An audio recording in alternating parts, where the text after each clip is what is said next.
Ito ang kwento ng isdang si Popoy Lupoy. Isa siyang batang sardinas na sasabak sa pakikipagsapalaran sa karagatan kasama ng kanyang mga kaibigan. Bagamat maraming pagsubok na pagdaraanan, matutuklasan at matututunan ni Popoy ang kahalagahan ng yamang dagat at mga aral sa buhay. Samahan natin si Popoy Lupoy sa kanyang mga adventures!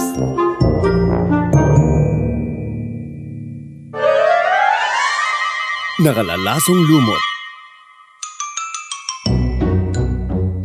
Ang nakaraan, isang magandang balita mula kay Inday Gamay ang ipinarating ni na Popoy Lupoy at Dadyaw sa mga sardinas. Ito ay ang kautusan ng pamahalaan na nagbabawal sa pangingisda sa loob ng 3 buwan kada taon, partikular sa panahon ng pangingitlog ng mga sardinas. Ito ay makatutulong upang mapatatag ang populasyon ng mga sardinas. Lumangoy patungong norte sina Popoy Lupoy, Dadyaw at Plankton at nakarating sila sa isang mabatong baybayin kung saan may mga nakita silang grupo ng mga talaba, tulya, tahong at iba pang mga shellfish.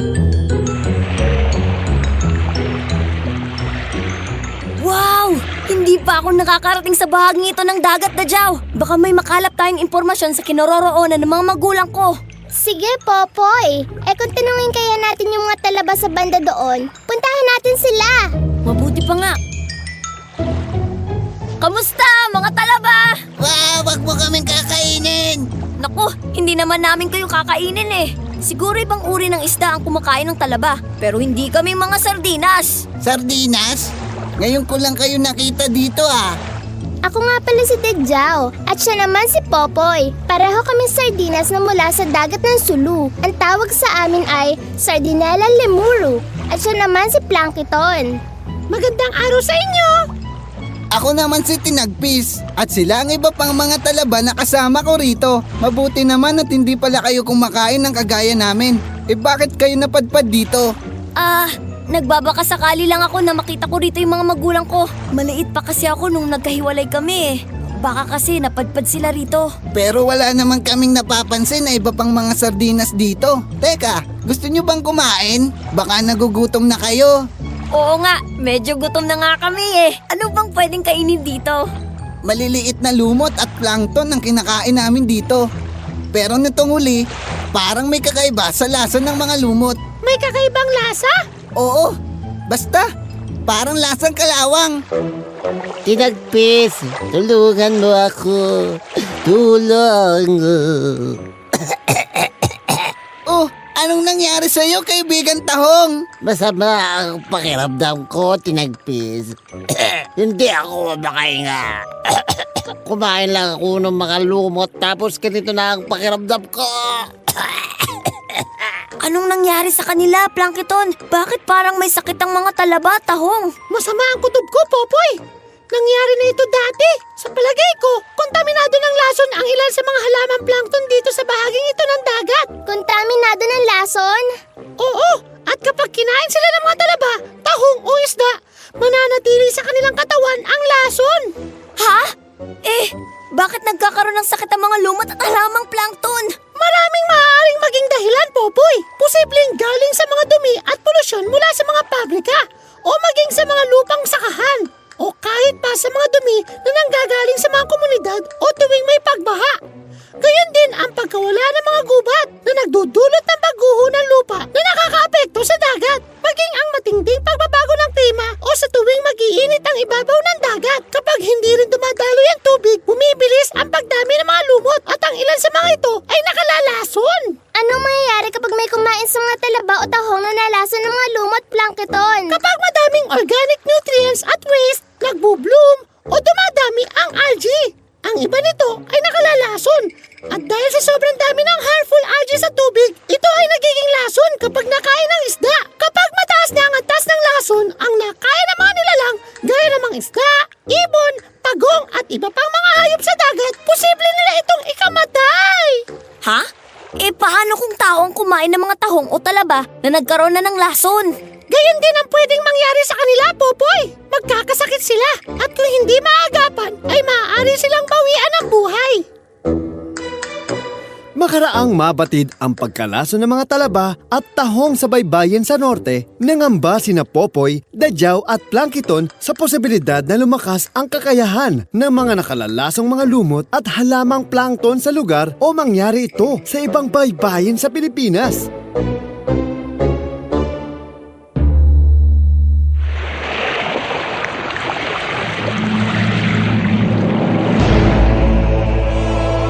Kakaiba akong nararamdaman sa tubig dito, Plankton. Oo nga. Sa tingin ko, dumadami at lumalakas na ang nakalalasong mga lumot sa dagat dahil patuloy pa rin ang pagdumi sa tubig sa baybayin. Kailangan nyo nang lisanin ang lugar na ito, mga kaibigang sardinas. Baka mapahamak pa kayo kapag nanatili kayo rito. Ngunit, paano na kayo rito, Tinagpis? At ang mga tahong, paano namin kayo ililigtas sa lason? Huwag nyo kaming alalahanin. Ang mahalaga ay mabalaan ninyo ang iba pang mga nilalang sa mga mapanganib na lumot. Sige na, umalis na kayo rito. Mag-iingat kayo. Huwag kayong mag-alala. Gagawa kami ng paraan upang matulungan kayo. Maraming salamat, Dadyaw. Sige na, umalis na kayo.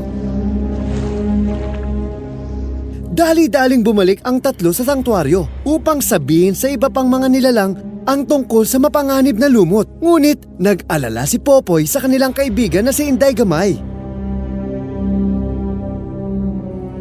Narito na tayo sa santuario. Kailangan malaman ng ibang mga nilalang ang tungkol sa mapanganib ng mga lumot. Oo, Dadyaw! Dapat malaman din ito ng kamahalang si Rena Bella. Alam niya ang nararapat gawin. Si Inday Gamay! Kailangan niyang malaman ang nangyari ngayon sa dagat. Baka mapahamak siya at iba pang mga tao kapag nakakain sila ng talaba na kontaminado ng lason. Tama ka, Popoy. Mabuti pa. Puntahan niyo na kagad ni Plankton si Inday Gamay at ako na bahala magbigay alam sa mga kaibigan natin dito sa santuario. Maraming salamat, Dadyaw. Mag-iingat ka, ha? Babalik kami kaagad ni Plankton.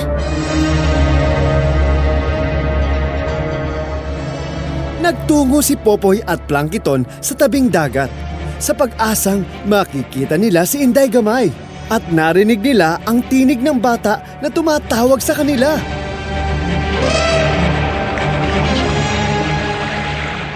Popoy! Popoy! Tulungan niyo ako, Popoy! Si Inday Gamay yun! Humingi siya ng tulong! Nandito kami ni Plankton! Inday! Anong nangyari? Si tatay! May nangyaring hindi maganda sa kanya! Hindi ko alam ang gagawin ko! Bakit? Anong nangyari sa tatay mo, Inday? Kasi kanina, bigla na lang sumakit ang ulo niya. Pagkatapos, nahilo na siya. Tapos hindi na siya makakilos. Meron ba siyang nakain na lamang dagat bago siya nagkasakit? Oo, kumain kasi siya ng tahong kanina. Ha? Naku, baka nalaso na ang tatay mo. Nasaan na siya ngayon, Inday? Nasa bahay. Wala naman akong ibang mahinga ng tulong kundi kayo lang. Dalhin mo kami sa kanya. Bilisan natin! Bago pa mahuli ang lahat! Nilagay ni Inday Gamay sina Popoy at Plankton sa isang bote na may tubig at agad silang nagtungo sa tahanan nilang mag-ama. Tay! Tay! Nandito na po ako. Tutulungan po kayo ng mga kaibigan ko. Lumaban po kayo, Tay! Tay! Inday, ang sakit ng buong katawan ko. Hindi na ako makakilos. Parang hindi ko na makakaya. Lumaban po kayo, Tay! Tay! Tay! Ano pong nangyayari sa inyo? Gumising po kayo! Nawalan siya ng malay, Inday. Plankton, gumawa tayo ng paraan. Ito na ang huling kahilingan ko sa'yo, Plankton. Ayokong mawalan din ng magulang si Inday. Kaya't pagalingan mo ang kanyang ama. Masusunod, Popoy! Sa kapangyarihan ng mahiwagang sirena, hiniling ko na mabigyang lunas ang ama ng aming kaibigan, si Inday Gamay!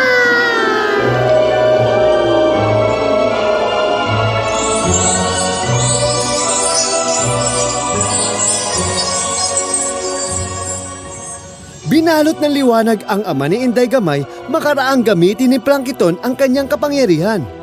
Makaraan ang ilang sandali ay gumising na ang ama ni Inday.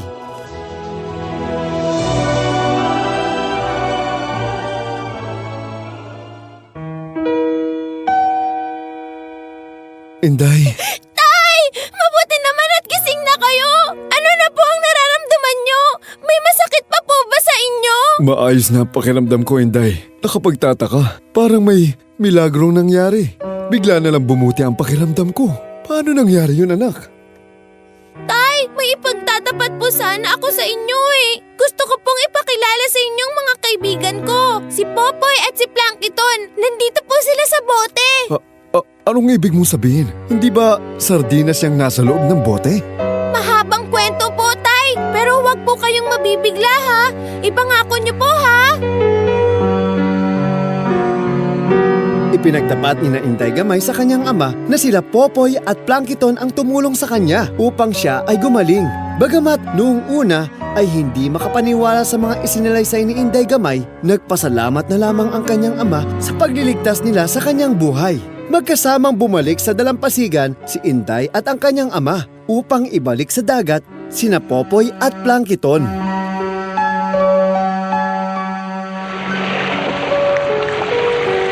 Popoy, Plankton, salamat at niligtas niyo ang buhay ng tatay ko. Kung hindi dahil sa inyo, mag-iisa na lang ako sa buhay. Hindi ko alam kung paano ko masusuklian ang pagtulong ninyo sa akin. Huwag kang mag-alala, Inday. Alam mo, sa dami ng tulong na ginawa mo sa aming mga isda, ito na lang din ang paraan para makabawi naman kami sa'yo. Oo nga, malaki ang utang na loob namin sa iyo, Inday. Ilang beses mo na rin iniligtas ang buhay ni Popoy at ng iba pang mga sardinas. Kasi kaibigan ko kayo, kaya ginagawa ko yun. Ah, alam ko na! Ipapaalam namin ni tatay sa mga taga rito na huwag munang kumain ng mga talaba, tahong at iba pang molusko hanggat mayroon pang mapanganib na mga lumot. At saka, hahanap kami ng paraan para maiwasan ang pagdami ng nakakalasong lumot sa dagat. Malaking tulong yan, Inday! Maraming salamat! Babalik na kami ni Plankton sa dagat hanggang sa muli nating pagkikita! Paalam!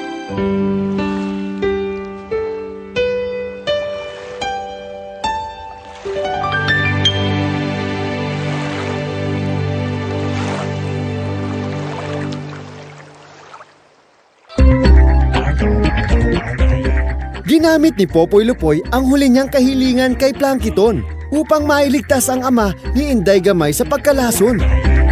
Bagamat hindi pa rin natatagpuan ni Popoy ang sarili niyang mga magulang, masaya naman siya sa pagtulong sa matalik na kaibigan.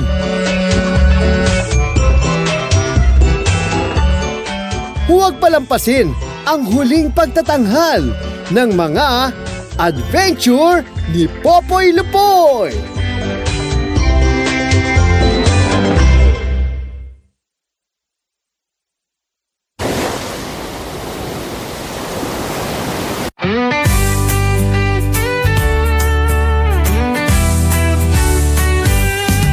Sa ilalim ng dagat, may kakaibang tanawin.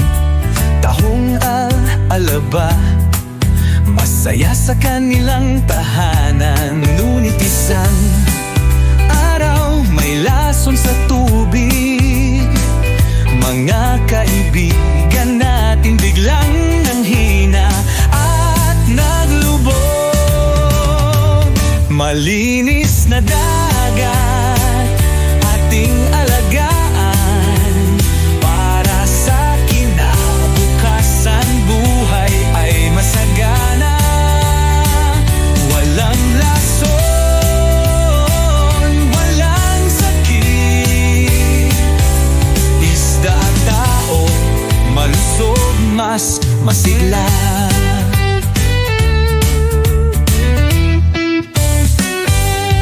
Si Popoy Lupoy agad tumulong.